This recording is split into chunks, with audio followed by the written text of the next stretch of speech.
လူတွေရဲ့ဇယိုက်တွေချောင်းမို့လို့လောကကြီးတစ်ခုလုံးဟာကတ်ဆိုင်တာပဲဖြစ်တယ်ဒါမို့ကံနဲ့ဆက်ဆက်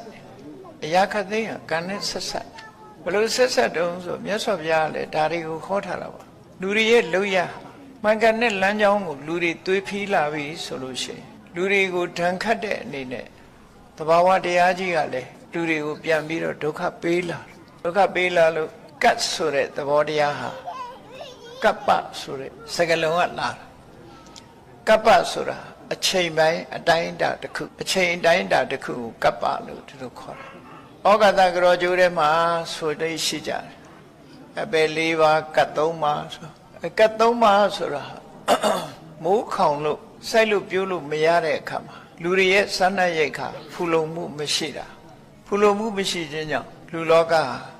ငတ်မွတ်ခြင်းဆိုတဲ့ဘေးနဲ့ကြုံတွေ့ကြတယ်အဲ့ဒီငတ်မွတ်ခြင်းဆိုတဲ့ဘေးနဲ့ကြုံတွေ့ခဲ့တာဟာဟိုရှေးတုန်းကတည်းပုံမြင်နေတင်ပါတာမဟုတ်ဘူးအလုံးသိကြမှာပဲနှစ်ပေါင်းများစွာမကြာခင်လောက်ကအနှစ်20ဟိုဘက်လောက်ကလေးပေါ့အာဖရိကနိုင်ငံတစ်ခုဖြစ်တဲ့အီသီယိုးပီးယားမှာအငါဘေးစိုက်တာဝါလင်အောင်မစားကြရတဲ့ကလေးတငယ်တွေဟာမျက်လုံးကြောင်ကြောင်လေးနဲ့ဓမ္မသနာစဝဲအနေထားမျိုးရောက်ရှိကြလူတွေသိကြတယ်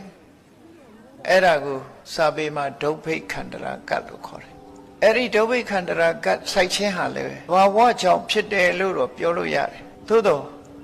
ဒီလိုကြုံတွေ့ရခြင်းဟာလူတွေပြုလုပ်ခြင်းကြောင့်ပဲဖြစ်တယ်လူတွေရဲ့ကံကြမ္မာနဲ့ဆက်ဆက်နေတယ်လောက်ရနဲ့ကြည့်မယ်ဆိုရင်လူတွေဟာတစ်ပင်တွေများစွာခုတ်တယ်လှဲတယ်လောဘတွေချီးပြီးတော့လောက်ကြတယ်ဆိုတော့အဲ့ဒါတွေရဲ့ဓာန်ခတ်မှုကြောင့်မိုးခေါင်ခြင်းဆိုတာဒီလိုလည်းဖြစ်တယ်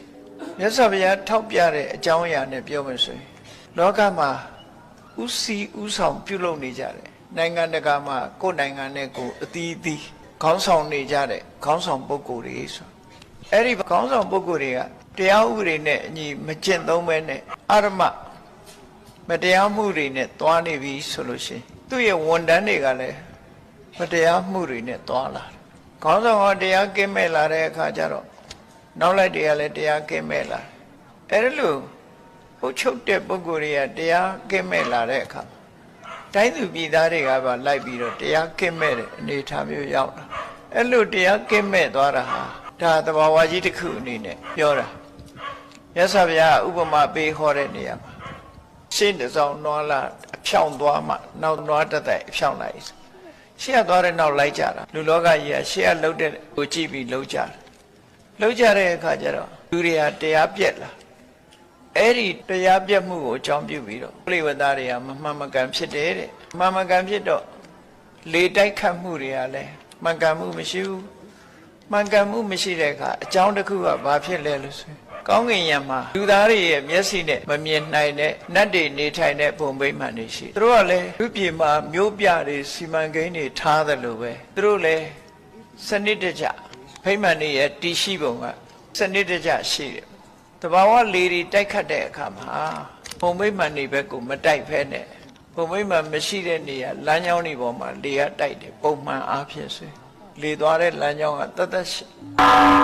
အဲ့လိုမို့လူတွေကျင့်တရားပြက်လာတဲ့အခါကျတော့လေသွားတဲ့လမ်းကြောင်းတွေကပျက်စီးလာတိတ်လာတဲ့အခါမှာလေကတိုက်ချင်တိုက်တဲ့အခါအတည်နေတဲ့ပုံမိမ့်မှန်တွေကတိမ့်တိမ့်တုံခါလာတော့နတ်တွေဟာစိတ်ပျော်ရွှင်မှုမရှိကြဘူးလူပြည်မှာငရင်နှုတ်တယ်လို့ပဲသူတို့ဗိမိမ့်မှန်တွေလှုပ်ခါရမ်းလာပြီဆိုရင်သူတို့ရဲ့စိတ်နေတွေဟာတုံလှုပ်ခြောက်ခြားလာတုံလှုပ်ခြောက်ခြားလာတဲ့အခါမှာအဲ့ဒီထဲမှာမိုးတိမ်ကိုစောင့်တဲ့နတ်တွေတို့ရာသီဥတုကိုထိန်းနိုင်တဲ့နတ်တွေတို့ဟာစိတ်လက်မကြည်မသာဖြစ်တဲ့အခါကျတော့မိုးခေါင်းတာဆိုတာအကြောင်းတစ်ခုအနေနဲ့ပါတယ်အကြောင်းတစ်ခုအနေနဲ့ပါဒီတစ်ခုတည်းတော့မဟုတ်အဲ့ဒါလူတွေနဲ့ဆက်ဆက်နေတဲ့အကြောင်းအဲ့တော့မိုးခေါင်းလာပြီဆိုရင်လူပြည်မှာမိုးလေဝသမမှန်ကန်သည့်အတွက်ကြောင့်စိုက်တဲ့သီးနှံတွေမှာဘာဖြစ်လာအစီဩဇာတွေပြည့်ပြည့်ဝဝမရစီဩဇာတွေပြည့်ပြည့်ဝဝမရတဲ့အစာတွေကိုစားကြတဲ့လူတွေဟာယောဂဗျာထူပြောလာတယ်လို့ဒီလိုဆိုတယ်ကြောင်းကျိုးဆက်တယ်ကြောင်းကျိုးဆက်တယ်အဲ့တော့လူတွေလှုပ်တဲ့လှုပ်ရကလူတွေကိုပြန်ထိတယ်ဆိုတဲ့အဓိပ္ပာယ်ဒုဗ္ဗိခန္ဓရာလို့ဆိုတဲ့အစာရည်စားခေါင်းပါမှုဖြစ်တယ်ဖြစ်လာတဲ့အခါမှာထိလာတဲ့သီးနှံကလည်းပဲလူတွေရဲ့နှုတ်ပြိုမှုတို့ အသက်ရှည်မှုကိုမထိန်နိုင်ဘူးစားစားတွေဟာမထိန်နိုင်သည့်အတွက်ကြောင့်လူတွေဟာငယ်ငယ်ရွယ်နဲ့အိုရုပ်အိုရည်တွေဖြစ်ပြီးတက်တန်းတွေတိုးလာတယ်လို့ဆိုတယ်အေးဒီလိုငတ်မုတ်ခေါင်းမခြင်းရဲ့နောက်မှာဘာလိုက်လာတော့ဆိုရောဂန္တရကတဲ့ယောဂဖြစ်လာခဏခေတ်တော့ပြောမှာပေါ့ဗိုင်းရပ်စ်ပိုးကြောင့်လို့ဒီပိုးကပဲရောက်လာတော့ကမ္ဘာလောကကြီးထဲမှာဗိုင်းရပ်စ်ဆိုတဲ့အရာကတကယ်ကတော့သက်ရှိသတ္တဝါမဟုတ်ပါဘူးလူတွေအနေရပြုတ်ဖို့ဖြစ်ပေါ်လာတဲ့သဘာဝတရားတစ်မျိုးသာလည်းဖြစ်တယ်ဗိုင်းရပ်စ်ဆိုတာပိုးလို့ခေါ်ပြီးမဲ့လို့ပိုးမဟုတ်တကယ်ကတော့သက်ရှိသတ္တဝါမျိုးမဟုတ်ဘူးသို့တော့လူတွေရဲ့ခန္ဓာကိုယ်ထဲရောက်သွားရင်ဒုက္ခပေးတဲ့အရာတွေပေါ့အဲ့တော့လူတွေလုံးရနဲ့ဆက်ဆက်ပြီးတော့လူတွေမှာယောဂဝေဒနာတွေဖြစ်လာတို့ယောဂပျောက်ဖို့ဆေးတွေတွေ့ထွင်လိုက်လှုပ်လိုက်ရပ်သွားလာလို့ဆိုမရပ်ဘူးနောက်တစ်မျိုးဝင်လာနောက်တစ်မျိုးဝင်လာနောက်တစ်မျိုးဝင်လာနဲ့တီထွင်ရင်ကာကွယ်ရင်နဲ့ပို့ပြီးတော့ဆိုးလာတဲ့အနေအထားမျိုးတွေရောက်ရှိလာတယ်ဒါတွေဟာလူတွေရဲ့လောက်ရနဲ့ဆက်ဆက်တယ်ခုနဲ့တိုင်းပဲ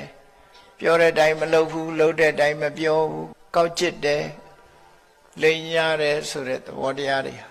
ဒီလိုထိခိုက်နေတာမှုတွေကိုဖြစ်စေတယ်ဆက်ဆက်နေတယ်လို့ပြောဘဝနောက်တစ်ခုကတော့လူတွေရဲ့အကျင့်စာရိတ္တနဲ့ပတ်သက်တာလည်းပါတယ်အတ္တမရာဂဝိသမလောဘမိစ္ဆာဓမ္မလို့ဆိုတဲ့တရား၃မျိုးလူလောကထွန်းကားလာတယ်ဒီကနေ့ခေတ်မှာအလုံးသိကြတဲ့အရာတစ်ခုပဲအတ္တမရာဂဆိုတာမဖြစ်သင့်မဖြစ်တတ်တဲ့စိတ်နေသဘောထားတွေဖြစ်ပေါ်လာတာ